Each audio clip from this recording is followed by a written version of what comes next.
from telling people about integrity and why that matters, and it seems a lot of folks are just used to letting snakes snuggle up right next to them here. And now exactly what I predicted it was going to occur the whole damn time has come to pass. I warned everyone a long time ago about some of these carpetbaggers and culture vultures. I even said, you know what, if some of these Kevin Samuels listeners who have spent their whole time sitting up here with no integrity, you're going to turn around and they're going to be led by a white woman one day. And sure enough, that's come to pass too. Well, guess what here, folks? There are a lot of folks who were sitting up here for the longest time butt kissing and being groupies. They were unassuming and unthinking. And now that these white carpetbaggers have reached a big enough number, now they're starting to bare their fangs. But then again, they were bearing them the whole time. Folks just didn't want to see it there. And now they've decided to trot out a format change. So they built their audiences, ostensibly speaking, to and about black folk and black issues and black culture. But now that they want a format change, it's 180 degrees diametrically opposed to where they started. And a lot of folks who've been lapping up behind them like dogs are looking pretty foolish right now. Now, for those of you who are not familiar with Just Pearly Things, she basically is a little white girl who made very few bones about the fact that she just saw this as something she can make money off of, and she has been an interloper into it ever since. She has no connection to black people of the black street whatsoever. I warned people about this from day one, and a bunch of folks tried to ignore that. I didn't hear too many people here talking about how Just Pearly Things did an interview a couple of weeks ago with Nick Fuentes. Now, for those of you who are not familiar with the alt-right, or if you're so brain-numbed that you don't remember the alt-right riot in Charlottesville, Virginia, then you don't know that Nick Fuentes is one of the notorious right-wing white supremacist personalities who was there. And Just Pearly Things felt like, well, this would be a wonderful person for her after all this time and all these years. All of a sudden, she wants to hold an interview with him. Not a debate, an interview. I wonder what she would say about being a Karen. I wonder what she would say. Dangerous and hateful and anti-Semitic and blah, blah, blah. Never talk to me again. The whole crew blocked me on Twitter, stopped talking to me. And then I got a call from my boss at RSBN a week later, this guy, Joe Seals, and he says, Cassie has been calling me every day for the last 2 weeks saying that I need to fire you because you're racist and you're an anti-Semite. So not only does she cut off the friendship and blacklist me, but then she starts calling my boss. She Karen'd you, huh? Yeah, it's for real. Yeah. Was she white? Yeah. Yeah, we are the best Karens. Yeah, we do Karen it better than anyone else. That's true. Yeah, that's not sure that's like something to be proud Wait of. for it. It kind of is, though, actually. I'm actually, in a way, kind of like pro-Karen. Karens are needed. I'm not saying like sometimes we're in the wrong, but I honestly think like Karens are the ones that do the shit that no one else wants to do. Now, you might have been on the negative end of the Karen stick, right? But they all probably wanted you fired or wanted you blacklisted, right? Karen's just the one that did it. Yeah, that's right. So from my point of view, if the guy next door is having this loud party and I'm the one that goes and complains, everyone wanted it to stop. That's right. I'm pro Karen. I am too. So all of you Negroes talking about the Karens calling the police on you and the little black kids at the swimming pool and calling the cops on you. She's pro Karen. You know, the guys. She couldn't just say the black guys. The guys next door playing the music too loud. I'm the one who calls the police. I'm the one who calls the police. I was warning you all about this chick from day one. And because there is just a white butt-kissing gene in so many people, when I warned about this chick from day one and said she doesn't even need to be let in the neighborhood, much less let in the front door, I said that then, and a bunch of Negroes sitting up here talking about, well, don't worry, she got a pass from Kevin and Fresh and Fit. They say she aight. All right. Bunch of Negroes trying to be social climbers. Next thing you know, you gone and she's here and she is building the white supremacist institution right in front of your faces. Well, let me tell you right now, your girl didn't cut you no slack. She cut you no slack whatsoever. I wonder what Miss Pearly Things thinks of African immigrants versus Black Americans, specifically descendants of slaves, foundationals. I wonder what she thinks of that. Because in my head, see, I hire people from Africa, right? Right. Shout out Blessing. Yeah. And I just see like the work ethic of people that are like not from America, and they often work harder than the people that are from America. So in my head, it's like, wouldn't it help us economically if we had more, like, if they had a certain like mindset in order? Well, I told you you were going to get your hearts and your feelings and your souls broken. There's no way you can defend her now and sit up here and say you cool with it. She just outright told you, well, they work harder than, people. Now, you know she means black. I like my African immigrants. They work harder than, people from America. Salaam Alaikum. Salaam Alaikum. Mr. Moderator, our distinguished guests, brothers and sisters, our friends and our enemies.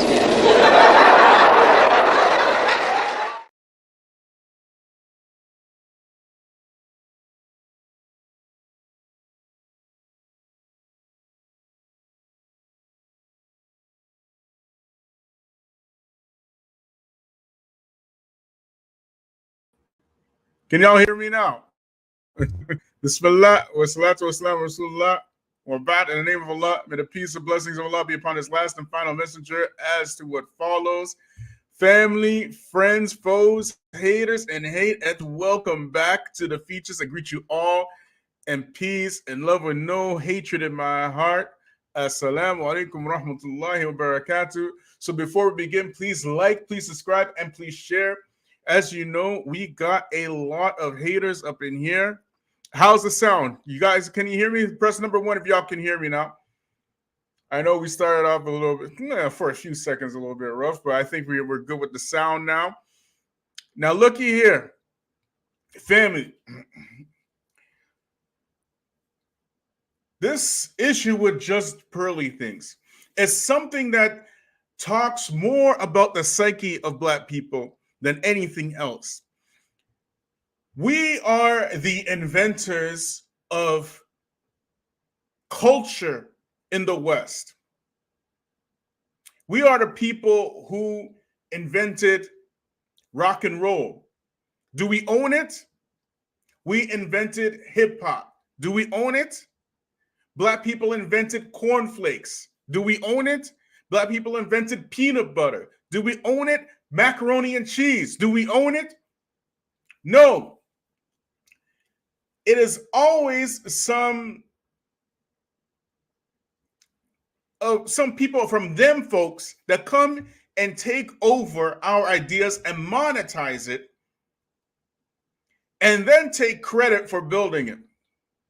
So what we are seeing here is a case of digital gentrification.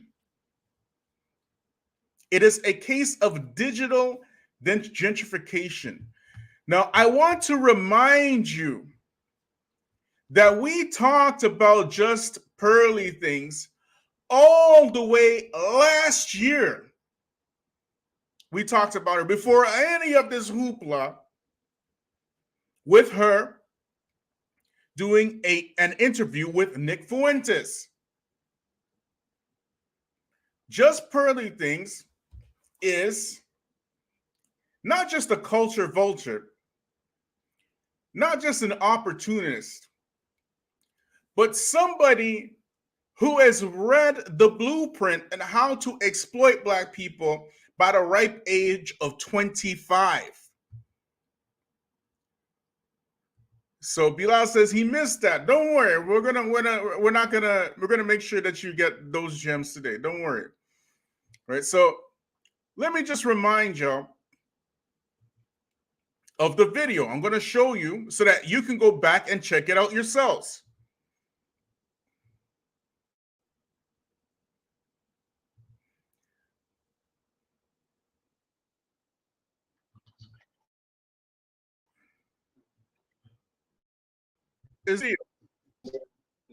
Have been able to pay taxes. This is the video. With Hanif Davis, will reparations solve the racial wealth gap? As you can see, this was 9 months ago. 9 months ago, we did this video. Since then, Just Pearly Things has done interviews with Jesse Lee Peterson, Nick Fuentes. She said that slavery isn't as bad as it was made out to be. She has always shown her disdain for Black people standing up for reparations or anything economic. And she pretends and she acts like she's ignorant, but she's really not. Why is this important? For those of y'all who don't know who Just Pearly Things is, why is this important? She did all of this by copying and mimicking the talking points of another Black YouTuber, Kevin Samuels. That's all she does. All she does is repeats and regurgitates what Kevin Samuels did. She openly says she's in it for the business, and now that she has garnered her following, she's making a hard right turn. Do we not know somebody in the Muslim sphere that does the exact same thing? Where are my intelligent Black folks at? Do we not know somebody in the Muslim sphere who does the same thing? And if you know who this person is, write their name in the chat, please. We've been calling it out for how long? For how long? In the Muslim sphere, who is that person?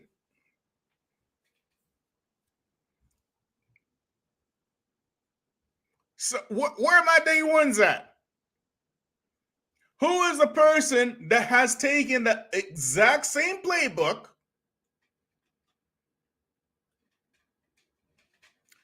as Just Pearly Things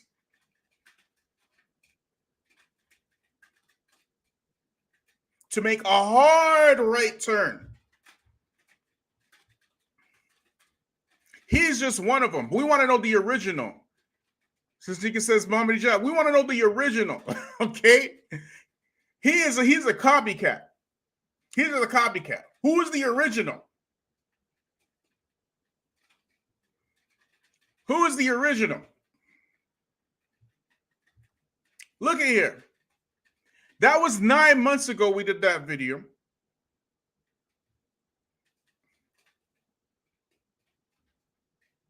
And look, let me show y'all something.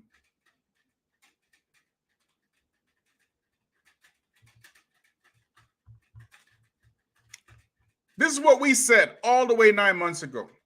The problem with reparations is what percentage of white people do you think actually owned slaves? I don't know. It's less than 1%. Really? Yeah. And the other problem is money doesn't solve poverty. If money solved poverty, then like people could just throw money at a poor person and they'd become rich. But lottery winners, they're like they go broke faster than anyone. Yeah, it's about like managing money and being able to run a business. Like I think reparations possibly at the time, like at the time, but you can't like how you're making people that didn't do anything pay for something their great grandparents did, even if you did the direct descendants. Like most people immigrated here after slavery. Like I have a grandparent from Lithuania or a great grandparent from Lithuania. Oh, you're saying that? Okay, I thought. Okay. And you have to understand and then what about the white people that fought on the other side? That fought against. Yeah. So it's almost like I just don't know how that would work. Well, the first thing we need to deal with is what she said in the very beginning, that the number of whites that owned slaves was less than 1%. Well, that's a lie. Let's just call it what it is. A whole civil war was fought because of slavery. You're telling me that the white American populace fought an entire civil war because 1% of the white populace owned slaves? Do you know how ridiculous that sounds? Pardon me. Not to mention, at the time of the Civil War, the black population in the South, sorry to cut you off, black population in the South, no, you're fine. It was 5-1. 5-1. Why were there so many black people in the South at that time? Because the rest of the white people weren't owning slaves?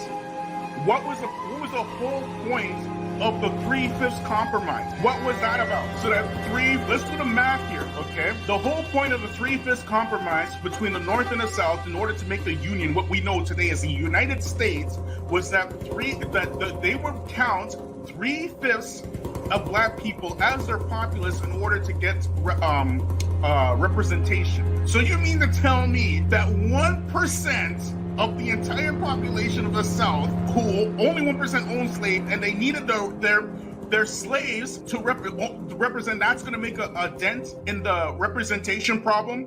They were literally not going to join the Union because of this issue. Like, why are you lying? And there's so many things. Sorry to cut you off there, but when I heard that, I'm like, what are you talking about? Nothing you're saying makes any sense, but there is a massive culture war that is happening in our time.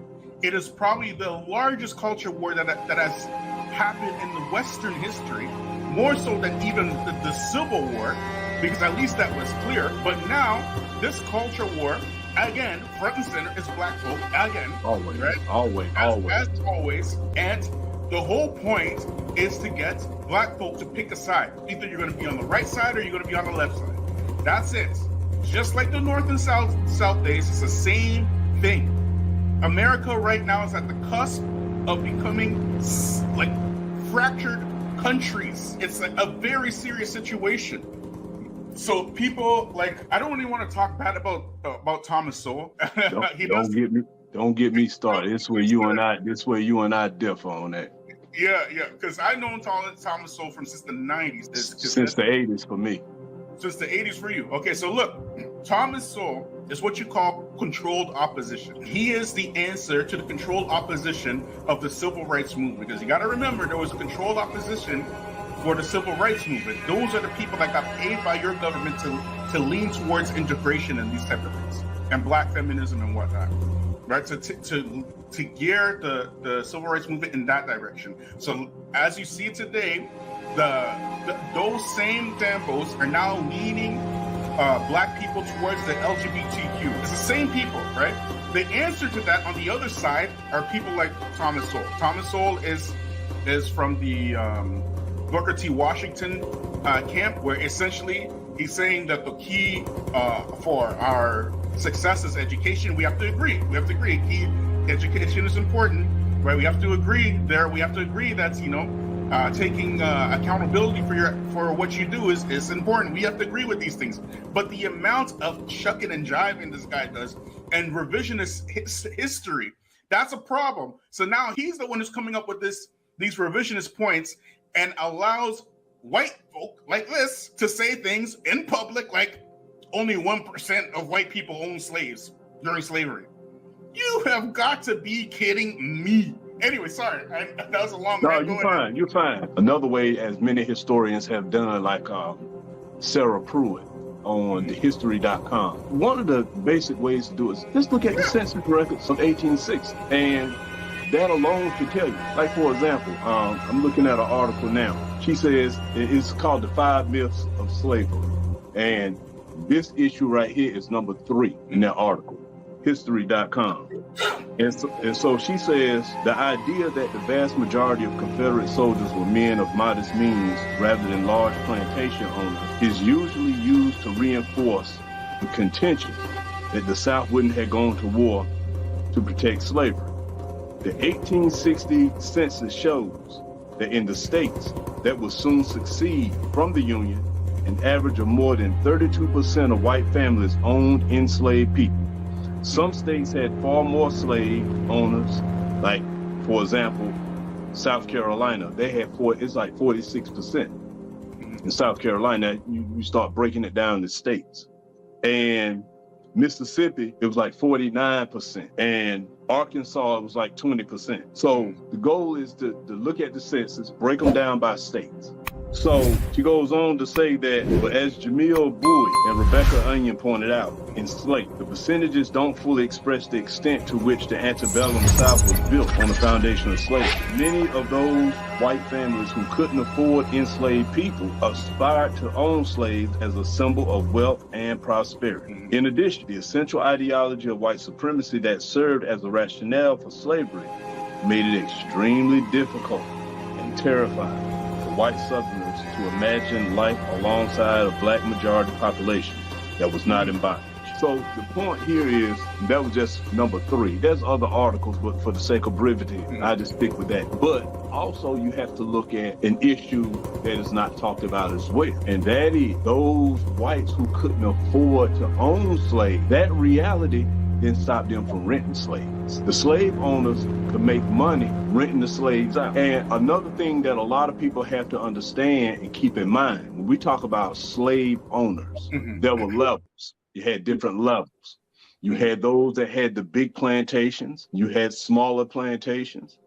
And then you had individual families who owned slaves, maybe 1, 2, 3, something like that. So it varied. But according to many historians, it is estimated 46% of white people own slaves. So this issue she's bringing up, and then now what tripped me out listening to this, she said less than 1% in this, but back in 2016 up to 2019, it was 1.4%. We're starting to see a decline in the percentage, right?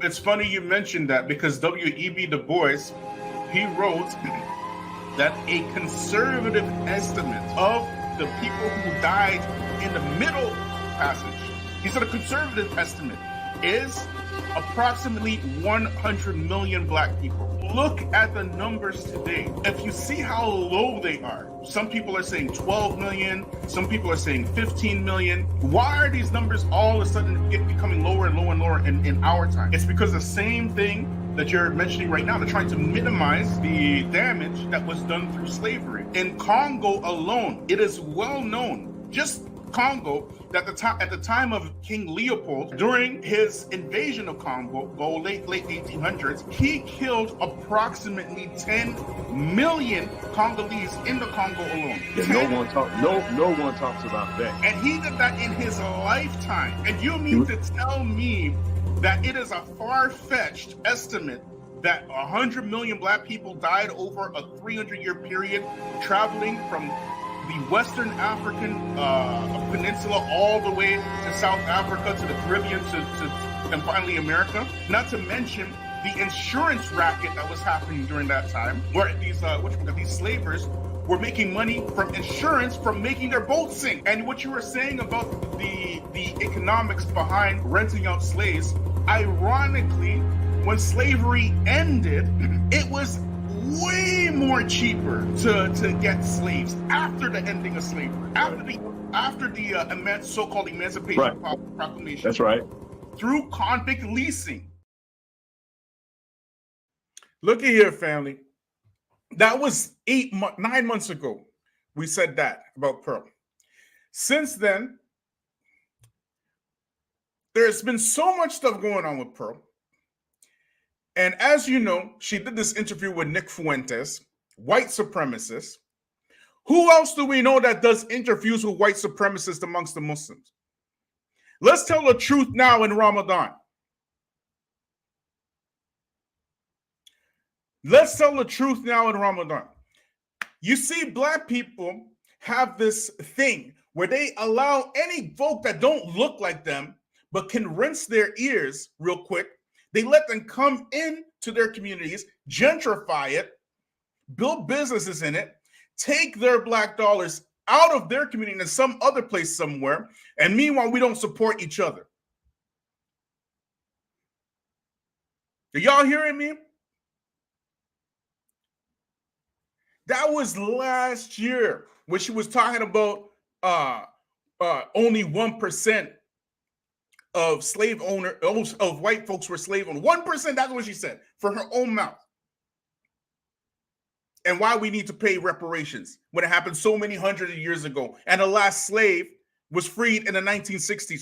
She don't know what she's talking about. But she doesn't care either, because what she's doing is that she's using the momentum of the Black community to build her platform, get money, and then make that hard right turn. Just like some other people we see up in here in YouTube. Sister Tika, she named them. Who was it?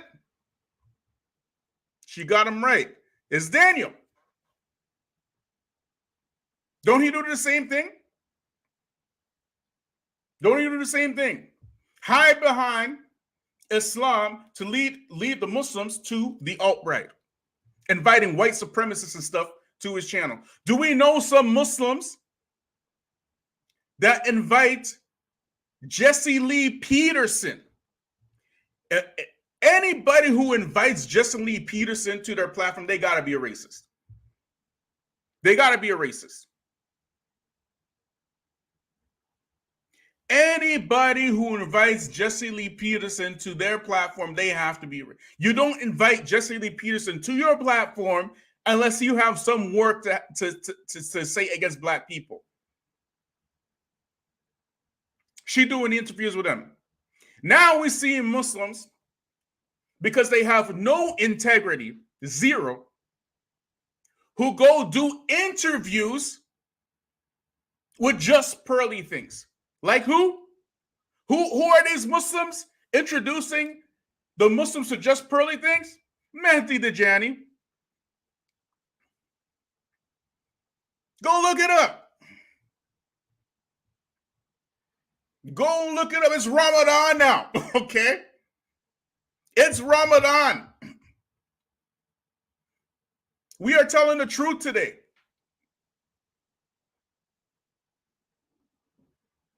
These are what your YouTubian elites are doing for you. So they build this digital world where they can monetize some ignorant people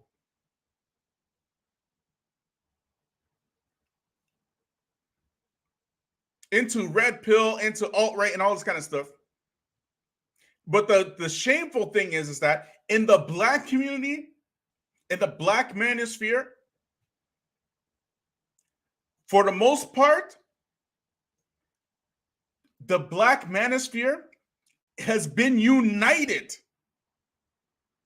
against just pearly things because of her absurdity. She is getting that work left, right, and center. Where were the Muslims when Daniel Hakikachu said, yeah, we should work with the white supremacists to fight liberalism? Where were they? Where were the Muslims when the Dean Show invited Jesse Lee Peterson to his platform? Where were they? Why were we the only ones calling this out? Why? And now, years after the fact, now you finally see some Muslims here and there saying, oh yeah, you know what, Daniel, he's an alt-righter. Now you see it.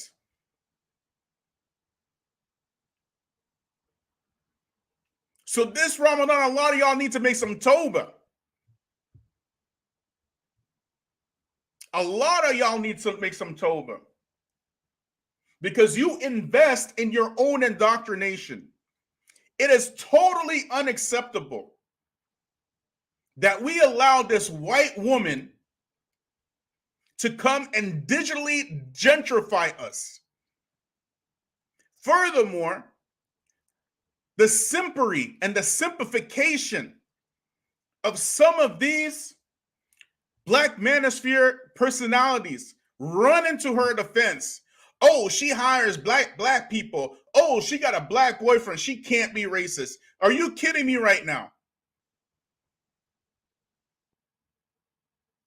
How many of y'all been to Washington? Washington's pretty black, right? Who is the founder of the United States? It's George Washington, correct? Have any of y'all seen or met a white Washington? There might be a few of you. I personally never met a white Washington. All the Washingtons I ever met were black people. Why do you think that is?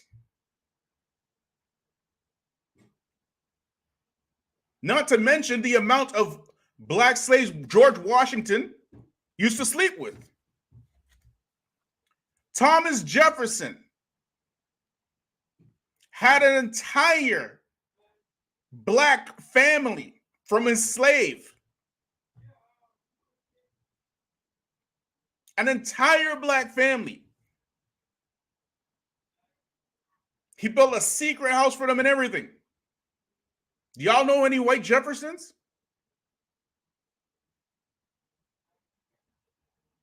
I don't know any white Jeffersons. All the Jeffersons I ever met were all black. Jazakallah khair, may Allah reward you and bless you and multiply it for you a millionfold this Ramadan. Akhi Kevdeen, longtime supporter. Everybody say Ameen, Ameen, Ameen in the chat. Looky here. Somebody coming out with a ridiculous argument that because just Pearly Things has black boyfriends, therefore she can't be racist. Thomas Jefferson, would you consider him a racist? Who has multiple black children? George Washington, multiple black children. Most of your slave-owning presidents had slews of black children. Were they racist?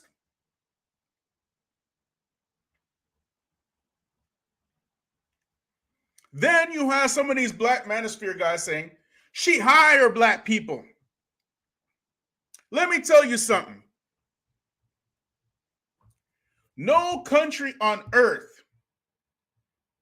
has hired more black people and produced more black millionaires than the United Snakes of America. I want to ask y'all something. Is the United Snakes of America racist or not? Put it in the chat, please. Put it in the chat.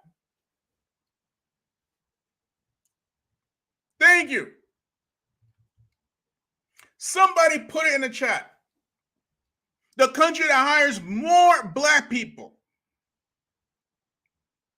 and has produced more black millionaires than any other country on earth.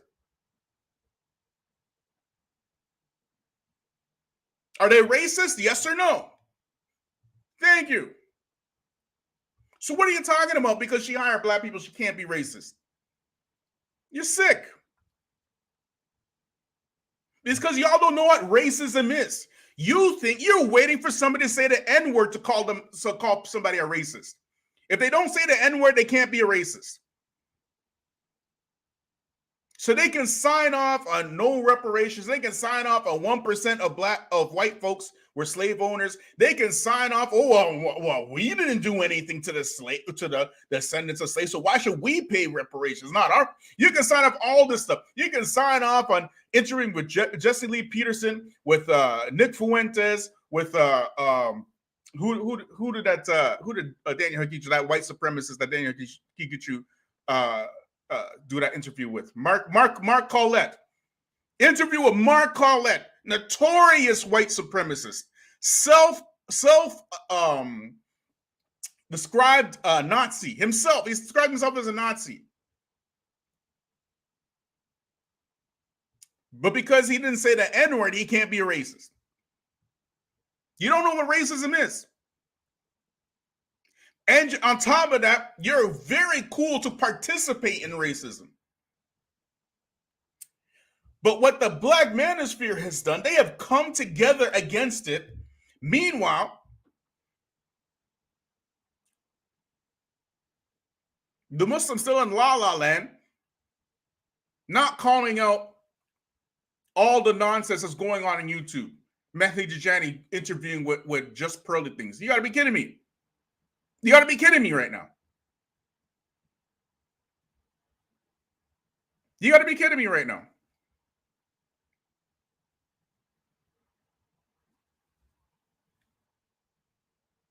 Y'all are tripping. Let's continue watching some of these clips. Like, subscribe, share, hit me up on Patreon, y'all. Let's continue watching some of this. Look at what Jason Black got to say. And it would make my job easier too. Like, because I'm thinking of me, you know, I'm a woman, a selfish perspective. Yes. Like, if immigration would be easier, it'd be easier to get some of my employees from England to the U.S. Yeah. Yeah. And, you know, and there's economic arguments, and we could go there for a minute. I agree. Yeah. Yeah. Those are the Negroes that she likes. She likes black servants. She can't even be coy about it in the presence of another white person. She starts letting the real thing come out. She starts getting very, very honest and open about it. She's always pretending she's stupid. She's not stupid. She just pretends to be stupid until you ask the right question. Then she becomes a full-blown Fox News host. I wonder if it could get worse. Yeah, it can get worse. Jason, let us breathe, nah, for the boot-licking coons who are supporting this all this time. No, you don't get to breathe. We're going to skip forward a little bit more because I want Fuentes to set up this next part. I want Nick Fuentes here to set up the next thing you're going to hear. You know? So that's why they call you a white supremacist. That is why they say that. Because you feel like by changing the entire demographic makeup of a country, it's going to completely change the country. The same way if in Poland they switched it out with Nigerians, it would be a completely different country. Exactly, yeah.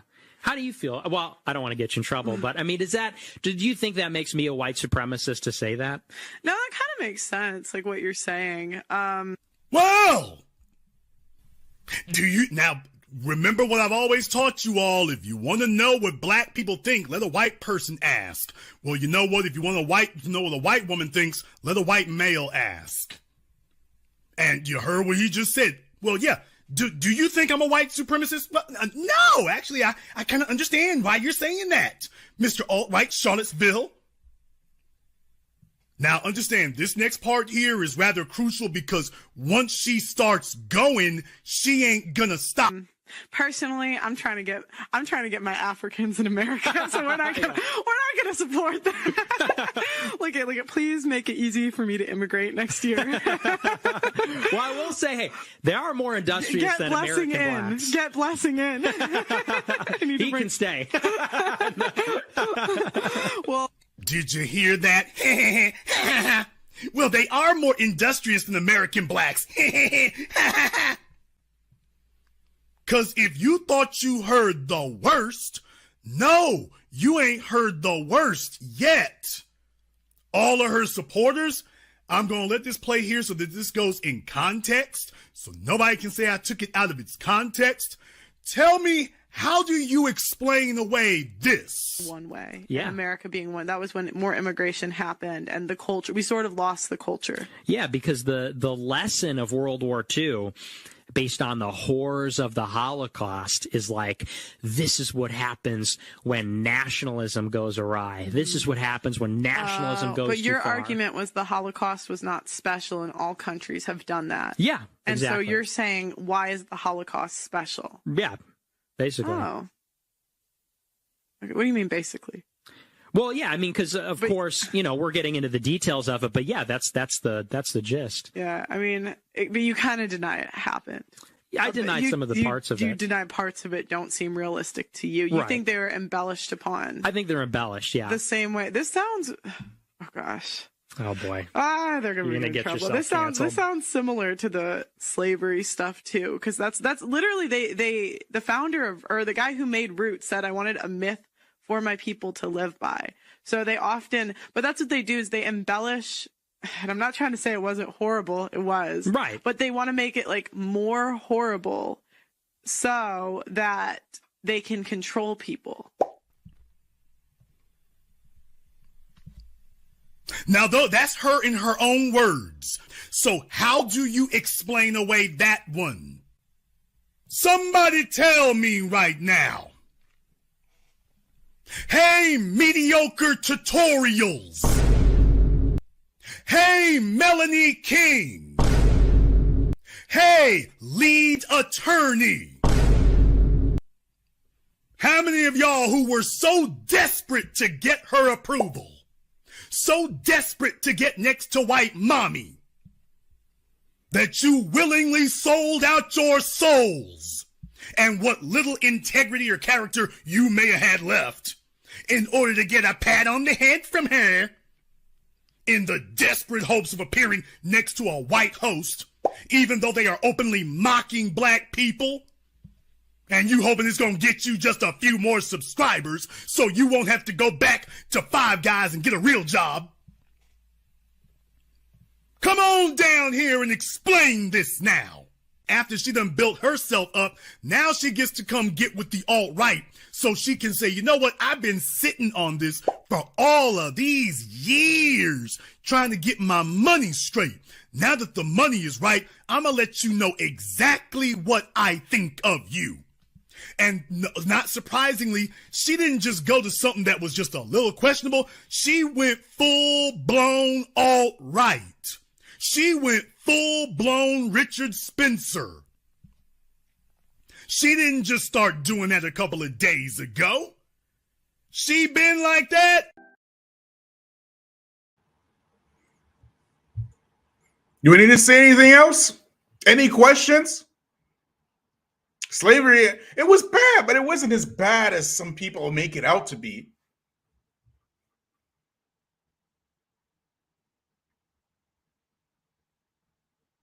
So let us now just, ignore 400 plus years of history, not to mention second-class citizenship, not to mention Jim Crow, not to mention the war on drugs, not to mention the crack epidemic, not to mention the confiscation of hip hop, not to mention mass incarceration, not to mention the 13th Amendment, not to mention how many other things. Let's ignore all of that.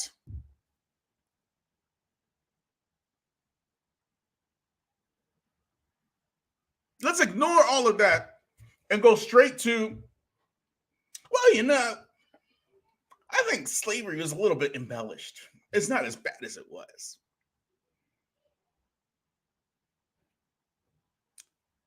And what this shows is that you Negroes keep falling for the same tricks all the time.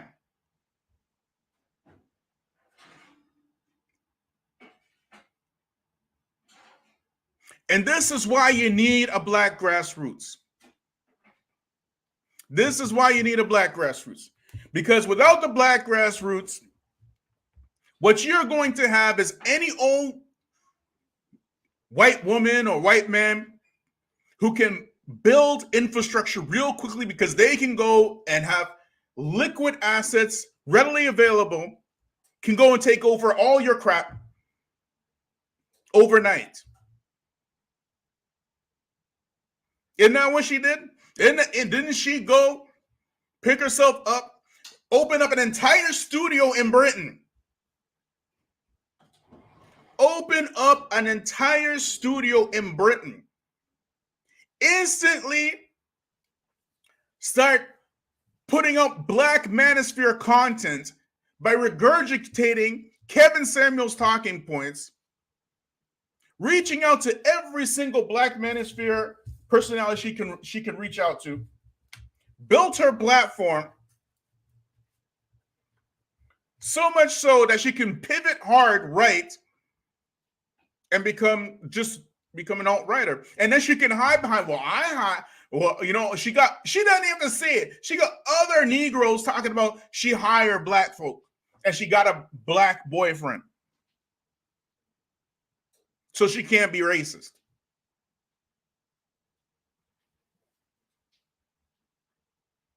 She hired a black folk and she got a black boyfriend, so she can't be racist. Because that is the criterion of not being racist, correct? If you hire black people, the largest hires of black people in history are slave owners and descendants of slave owners. They're not racist?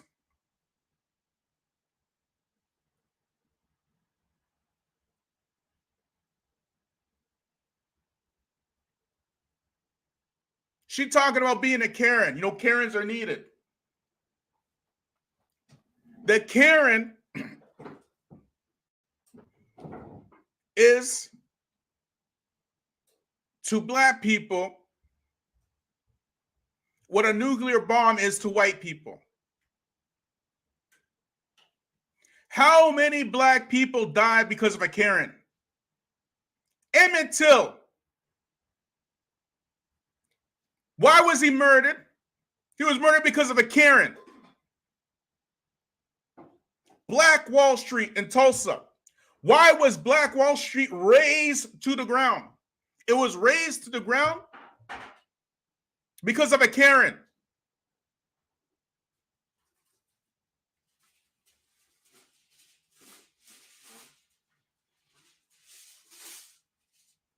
And who, black folks, who made this white supremacist rich? Voluntarily. It was you. You did it.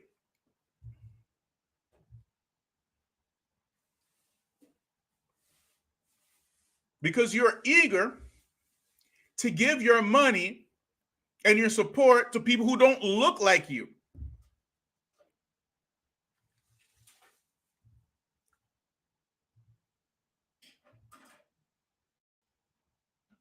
Do you know that this very same Just Pearly Things, she admitted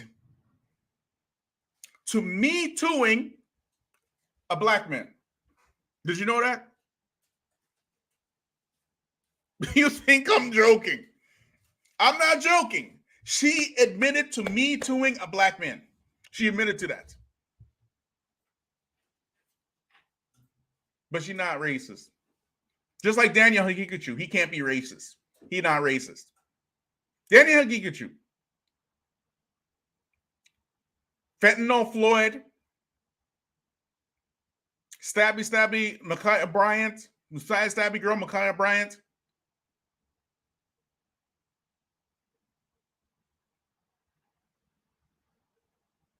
You got to be kidding me.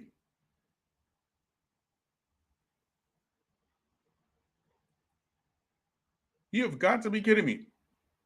So now we have Muslim YouTubers who are running to get interviews by Just Pearly Things. Mehdi Dajani. Shout out to Mehdi Dajani. Thank you for introducing the Muslims to Just Pearly Things. They're running to get interviews by Sneeko. Shout out to Muhammad Hijab. They're running to get interviews by Jesse Lee Peterson. Shout out to the Dean Show. These are the people you're looking up to? These people?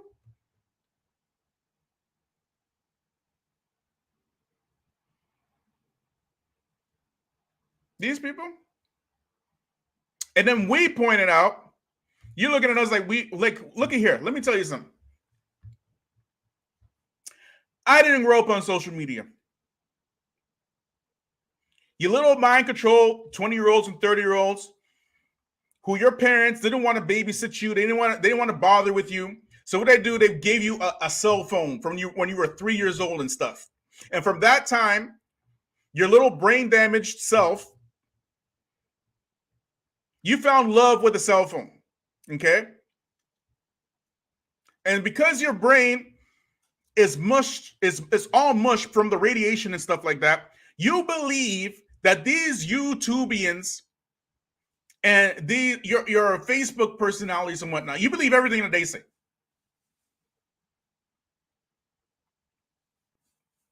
Forget Quran and Sunnah. It's about your Youtubian elites. And when somebody tell you the truth about these individuals with receipts that nobody can deny, your go-to is, oh, husnul done. Keep your husnul done. There's no husnul done. The husnul done don't work like that. Husnul done is for when your brother was late and pay you back. Okay, I'm going to give him a husnul done. Husnul done is when you were supposed to meet some brother, but he forgot. Okay, I'll give him husnul done. You don't give husnul done to somebody who craps on Black Death.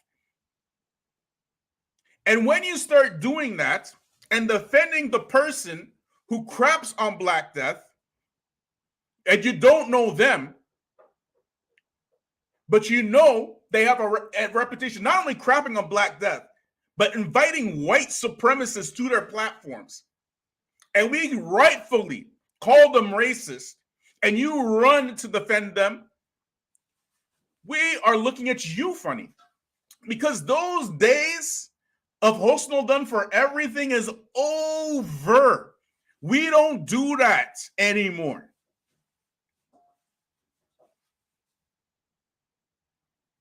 You use husnul done as a tool to keep Black folk naive, to keep Black folk gullible. And then you turn around and say, oh, we all brothers. No, we're not all brothers. No, we are not. Let us be very clear today. That's your brother.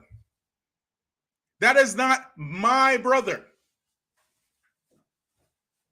And if that is your brother and you are running to defend him, then we are looking at you funny.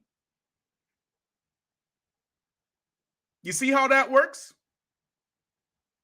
And we are very, very, very confident with these issues between us and Allah. Very confident.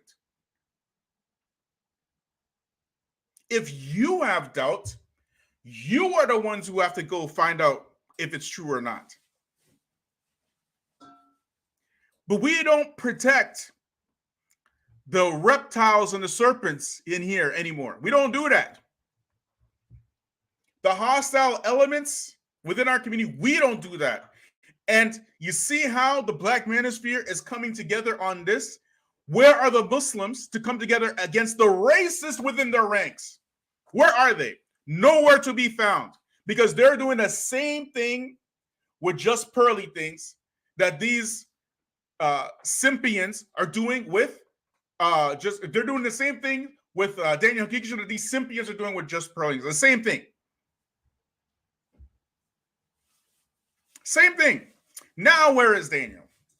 Where is he today?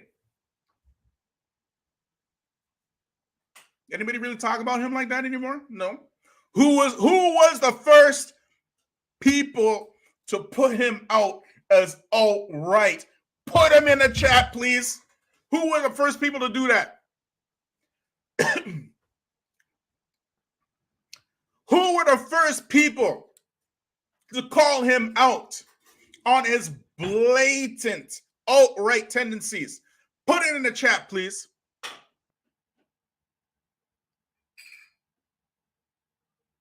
Who are the first people to tell the world that if you want to know what he really believes, go to his Telegram? Put it in the chat. Now all your YouTubers, that's where they find out. That's where they find out what he really believes. When they're refuting him, where they going? His Telegram. All YouTubers are doing it.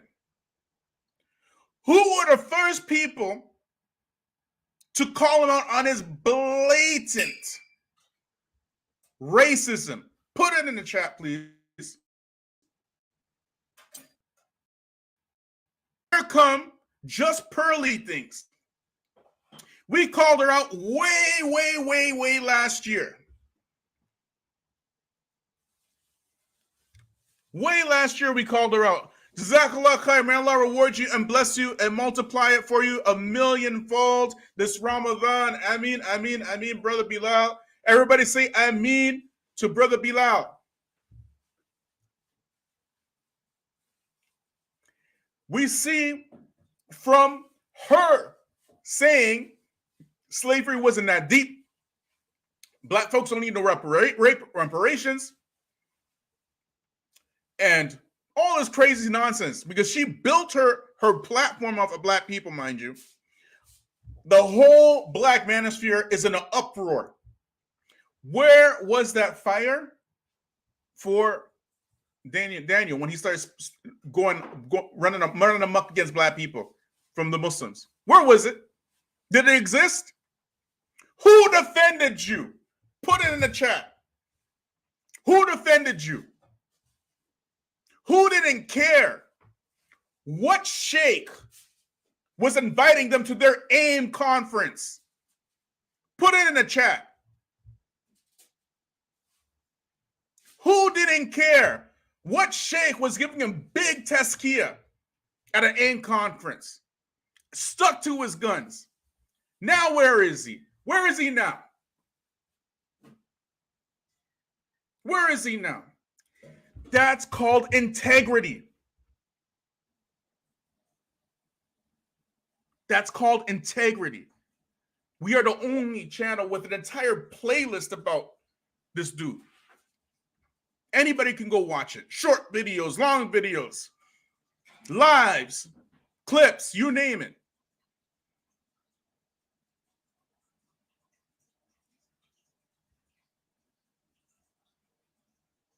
Allah says in the Quran, Ya ayyuhalladhina amanu wattaqullaha wa qulu qawlan sadida. Yuslih lakum a'malakum wa yaghfir lakum dhunubakum. Wa ma yuti' Allah wa rasulahu faqad faza fawzan 'azima.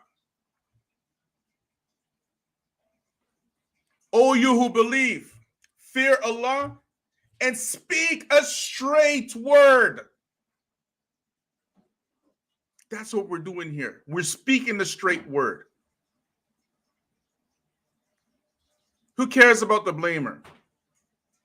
Who cares about that? Let them blame. The blamer will blame. That's what they do. He will straighten for you your deeds. And he will forgive you your sins. And whoever follows Allah and His Prophet has indeed achieved a great success. A great success.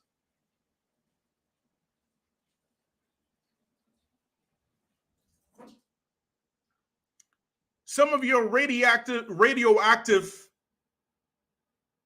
like your some of your minds have been poisoned radioactively because your mamas, when you were babies, gave you a cell phone so they don't have to babysit you. And while you was playing Baby Shark on your mama's phone for hours, we didn't grow up like that. We had to read books. We didn't have Google growing up. We had to go into an encyclopedia to read to find out what was going on in the world. We had to do that. Y'all can't realize a world without social media and internet. You think if you don't have internet, you will die. As a matter of fact, if you fasted from internet, maybe you might achieve some taqwa.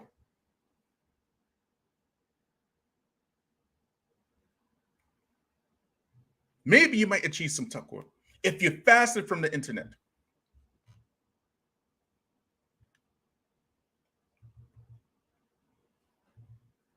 But we said what we said. We don't even have to say anything after watching those clips. The clips speak for themselves. Just Pearly Thing said exactly what she believes. And it's not new. It's not new. Certain positions you don't take Can you imagine today, Brother Bilal, the Muslim, he invites the black Muslim at that, mind you, black and Muslim. He decides, you know what? Let me have a sit down and a chat and a powwow with Benjamin Netanyahu. Let me invite him to the Feachaz channel. Just so, you know, have an interview. If I did that, what would y'all say? If I invited Benjamin Netanyahu to this channel, what would y'all say? Would you all be talking about Husnul Dhan then? Would you be saying, you know, let's give him some Husnul Dhan? The enemy of Allah, the enemy of Muslims, the enemy of black folk.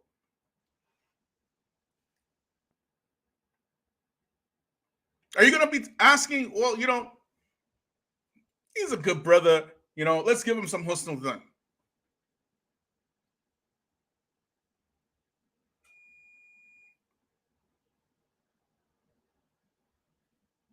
Can you imagine that? But y'all bones and biscuits, y'all don't see it like that. You think anybody, I mean like anybody, that say nice things and good things about Islam and Muslims, they got a good heart. And that's why you're so easily infiltrated. Black folk the same way. But the difference, black folk, we've been playing this game a hell of a lot longer than y'all Easterners. We've been dealing with this enemy for a long time. We know their tricks. You are not going to trick us with that nonsense. It ain't going to work. Those days of flowery, sweet speech to confuse the people are long gone.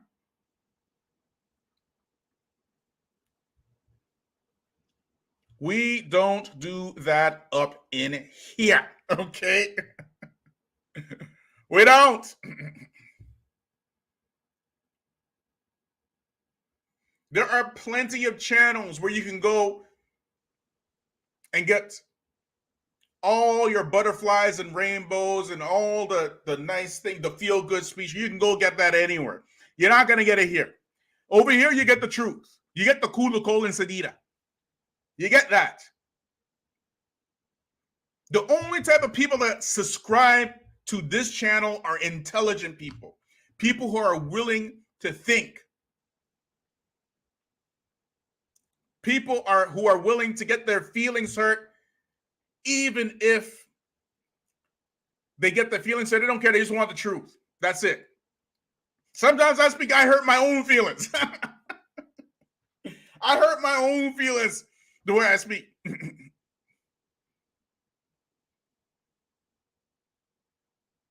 But somebody got to tell it like it is. Somebody got to do it. It is like Malcolm said. Oh, I say it again. Y'all been misled. You've been had. You've been hoodwinked. Run amok. Bamboozled. Okay?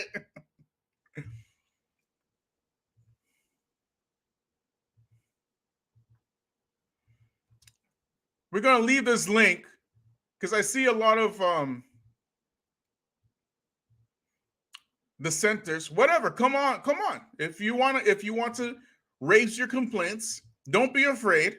We're not going to bite. The link is in the chat.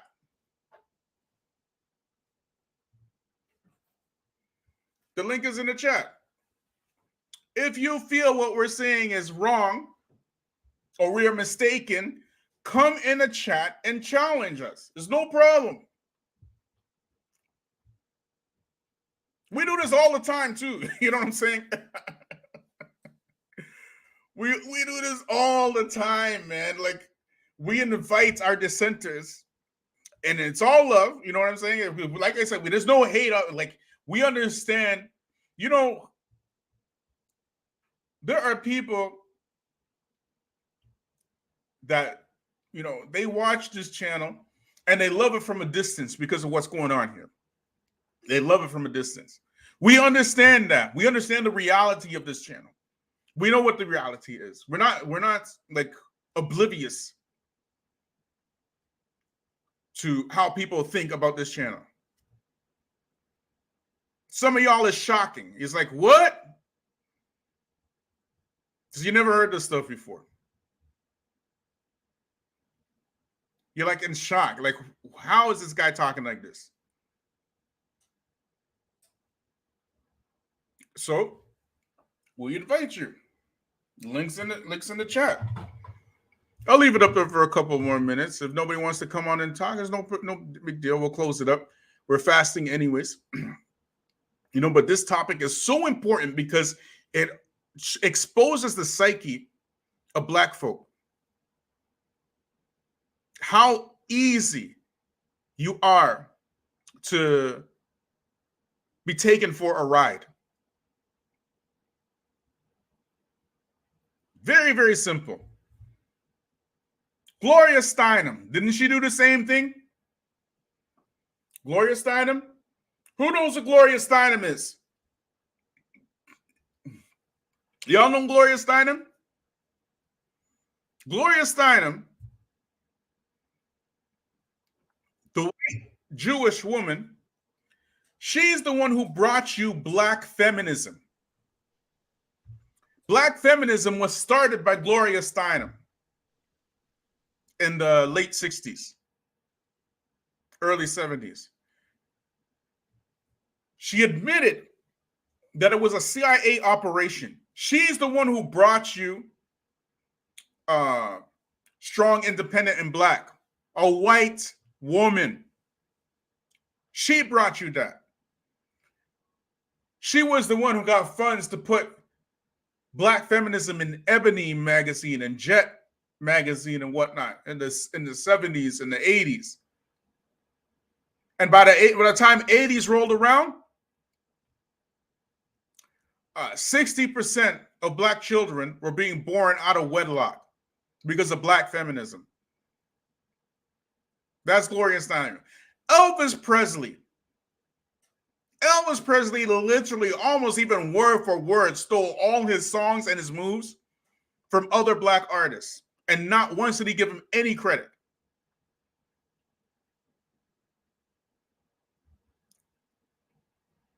The Black neighborhood, Black America, is where foreigners go to find the American dream. That's where they go. They go and get blank loans to open up shops and businesses in your neighborhoods by banks that don't loan you money to open up shops in your neighborhoods, build businesses in your neighborhoods to take your money out of your neighborhood to build up, to send their children to colleges and universities and whatnot, and give you absolutely nothing. And this is what just probably things did. And what she did, and she did it on a digital level, on a digital platform. Assalamu alaikum wa rahmatullahi wa barakatuh, brother Abu Bara. How are you doing? Wa alaikum salam wa rahmatullahi wa barakatuh. I just want to call out this guy in the chat right now by the name of Akil, A-K-E-E-L.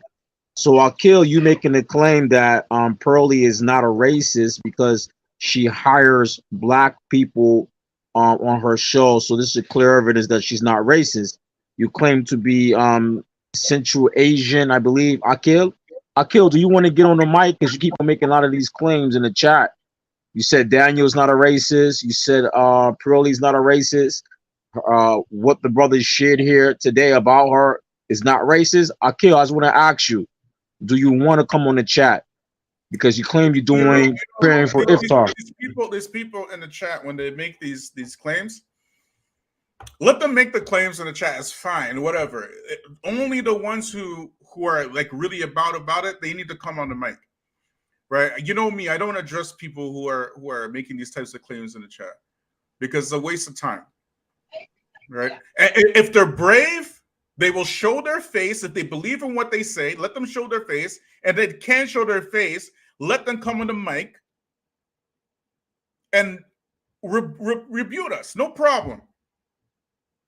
Let them describe what racism is, South Asian. No problem. But when he's South Asian, but when we start talking about, well, you know, Modi, he's not really anti-Islam. He's more pro-Hindu. Watch them lose their minds. So Akil, come on the mic. He said he wants to defend Daniel.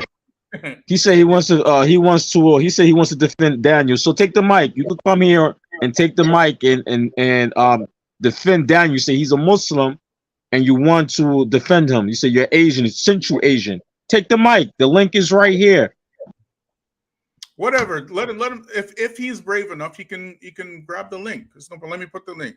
But other than that, I don't address people like that because it's just a waste of time. You know what I mean?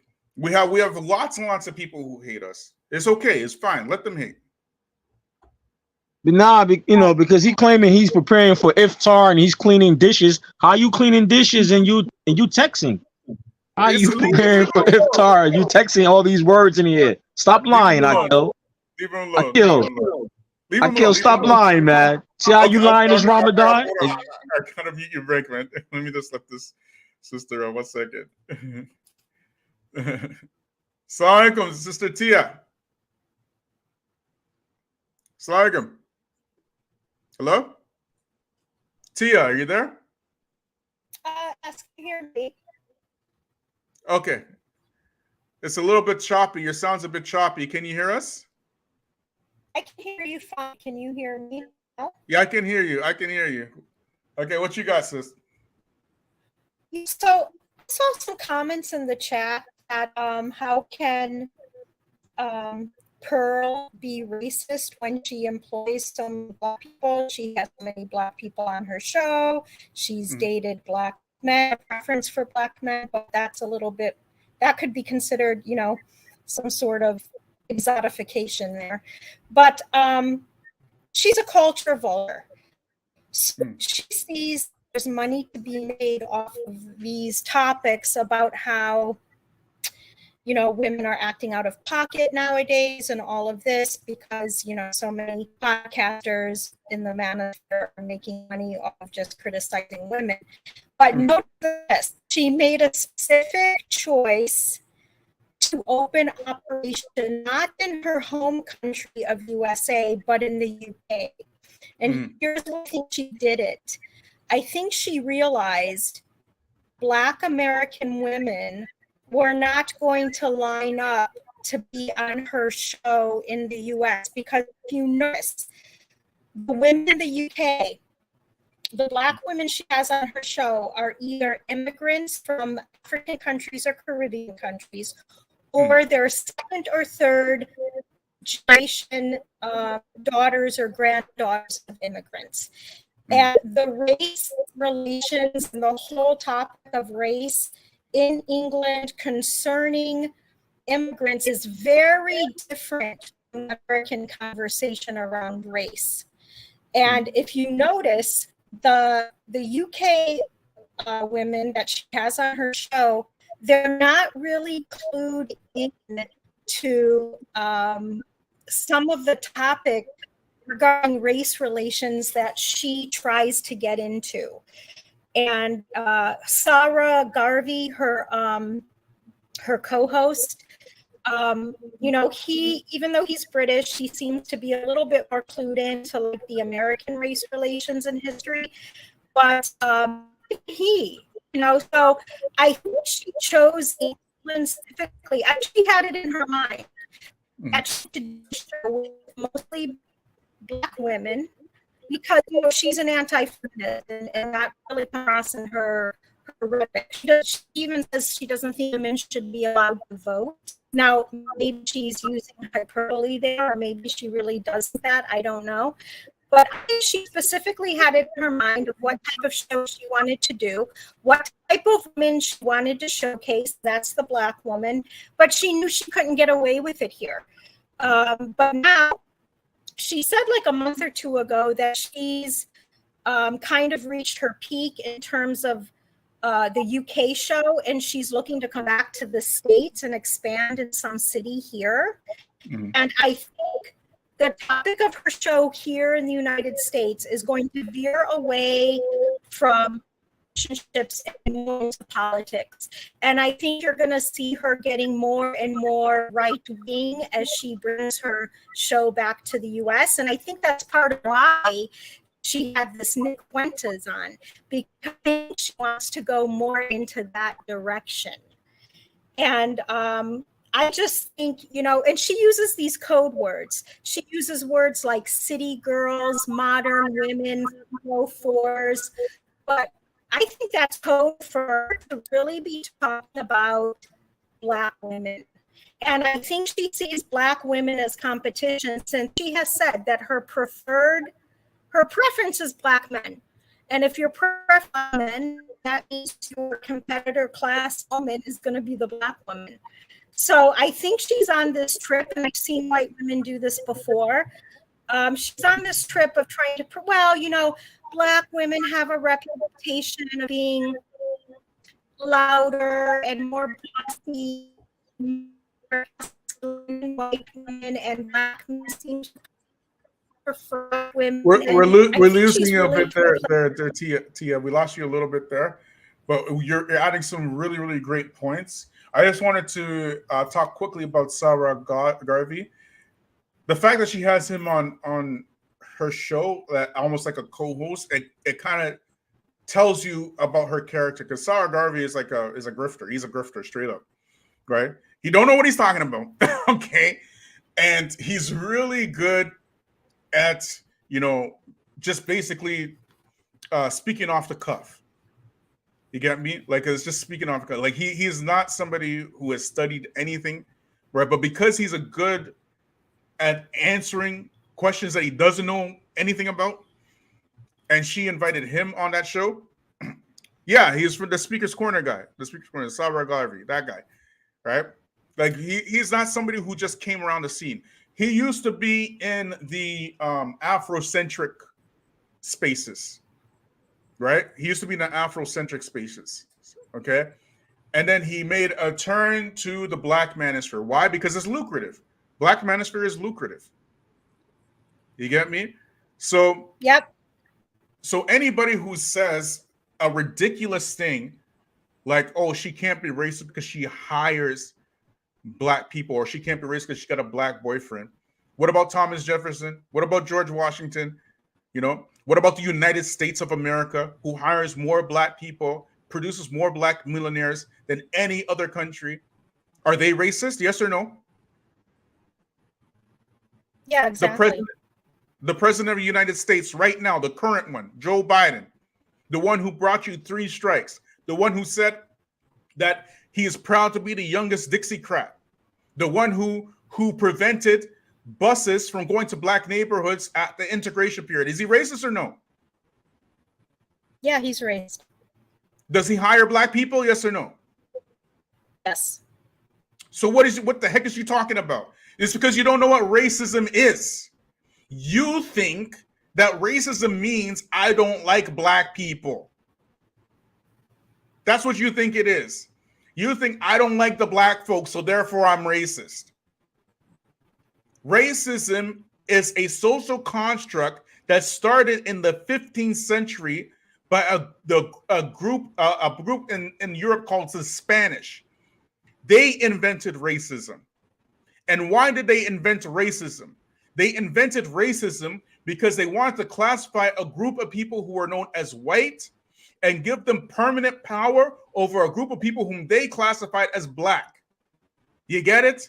So the fact that she hires Black people is actually a construct of racism, okay? Because now Black people will censor themselves from calling her out. But because they don't understand what racism is. Racism is about feelings.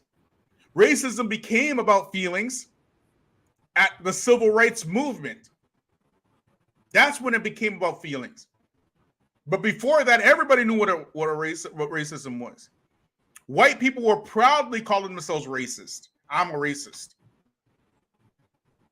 I'm a white supremacist. The first prime minister of Canada, he said that Canada will be a nation for the Aryan race. He said that. He wrote that.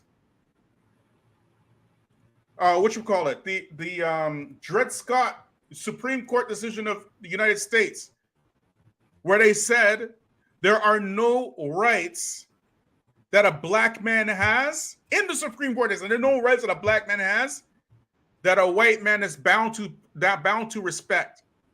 That is racism. Don't play with us over here, man. If you all don't know what racism is, you need to ask a question first and then give an answer. So this guy, Sarah Garvey, he was asked about what redlining was by Just Pearly Things, mind you. Just Pearly asked him, of all people, what's redlining? You know what he said? He said redlining is when the banks don't give black people loans. That's what he said. That was his answer. Does that sound like somebody knows what he's talking about to you? That's redlining? When the bank doesn't give a black person a loan, that's redlining?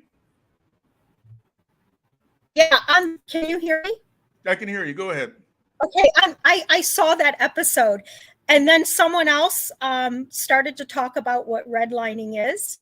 And I talked about it for a little bit. And then Pearly goes, well, why complain? Why not just move? And that was the whole point. That's the whole point of redlining, to make sure you can't move. From moving. I mean, anyway, and then the other day when Nick Fuentes was talking about Stalin, and he said how Stalin was from Georgia, then Pearl goes, wait a minute, he was from America? Like she didn't even know that there's a country by the name of Georgia as part of the USSR. I mean, she has no education. She hasn't read any books. Mm-hmm. But she can repeat a Kevin Samuels like a champ. That's for sure. She can repeat, like she can quote a Kevin, just come back with the Kevin Samuels talking about point like a professional. She's real good at that. Really good at that. She went on Kevin Samuels to be like one of the only white women that went on there to kind of show, oh, look me, I'm the white woman who's going to be nicer and softer than all these black women. You know what it is? She's fishing for a black spouse, and she sees black women as her competition. That's what I think this comes down to. Mm. But really, I think she's more of a businesswoman, and she's like a grifter, you can say, because it's all an act for her, to be honest, man. Like she has you know how she came on YouTube is from her boyfriend. What's that guy's name? Yeah. That black guy. You know what I'm talking about? I've seen of the old angry something, or angry response, or angry reaction. That's the guy. Angry reaction. He's a funny guy, right? But that's her ex-boyfriend, right? And she was just doing her thing in the background, and then she said, "I'm going to do this YouTube thing," and of course, she saw the Black Manosphere, you know, and she said, "I can monetize this." And she said like that, "I can make money off this." Right, because she said that she was going to join a professional volleyball team, I believe it was UK or Europe. But when she discovered how little that she would be, she chose that profession. And then she figured out how much it would make if she went full-time YouTube. She rejected the professional sports route and YouTube. So according to her, father is a multi-millionaire 1%er. Wow. She doesn't do work. Yeah, she lives off of her parents. If you see what I'm saying? She's like, so if you missed it, Sister Tia said her father's a 1%er, multi-millionaire 1%er. So that's how she's able to go to Britain and open up a studio and become an instant YouTuber just like that, because she got the backing behind it, which is pretty much anybody who wants to infiltrate the Black community. That's exactly how they do it. They do it just like that. They come in with their money, They did it to the Black Panthers. They did it to the Civil Rights Movement. They did it to the nation. They just came in with their money, right? Hired their spooks and infiltrated everything. They totally dismantled the Black Panthers. They took over, the Civil Rights Movement, owned it, started talking about integration. They stopped talking about economics, started talking about integration and stuff, right? We shall overcome, and let's love these folks no matter what. That's how they started talking. Now it's Black Lives Matter, took over that. Black Lives Matter started as, we're going to talk about police brutality. They took that. Who was that billionaire that's funded it? Black Lives Matter, that popular billionaire. I can't remember his name. Right? George Soros. Yeah, that's him. Soros, right? He gives them what was like $2 billion, and a ridiculous amount of money. I can't remember how much it was. There's an insane amount of money, and all of a sudden, Black Lives Matter becomes, LGBTQ. This is how they do it. So what we need is a movement that cannot be bought out, like the Feachaz. Okay, I'm not interested in your money. I will stay broke. I will stay broke. The people will support me. Allah will support me. Allah will support me, and the people will support me. But you're not going to buy my voice. It's not for sale. Go ahead, Sister Tia. Well, I mean, that's really all I have to say. She's just, she's. Yeah, Sister Tia is having some connection problems. But I want to say thank you for all the guests who joined me tonight. It's too bad that some of the dissenters didn't hop on. I don't know why. Right? I don't know why the dissenters didn't hop on. But I want to thank everybody who came. I want to thank everybody who left a comment. I want to thank, hold on one second. I want to thank Brother Bilal. Hayakum Allah, may Allah reward you and bless you and multiply it for you 1,000,000-fold. Ameen, ameen, ameen. I want to thank also, where is it? Brother Kev D. Thank you so much. May Allah reward you and bless you. Thank you so much for your generosity. Ameen, ameen, ameen. I want to thank the guests who joined me today, Brother Abu Bara and Sister Tia. Right? And I find it real interesting, as Josh said, Black people are calling her out. Black people are calling her out. But where are these Muslims to call out the same types in the Muslim community? They don't do that. It's just here. It's just here in the Black grassroots. So support this channel. Support this channel. May Allah reward you and bless you. This Ramadan, may Allah accept your fast. Subhanakallah bihamdik. Ashhadu an la ilaha illa ant wa astaghfiruka wa atubu ilayk. Wa assalamu alaikum wa rahmatullahi wa barakatuh.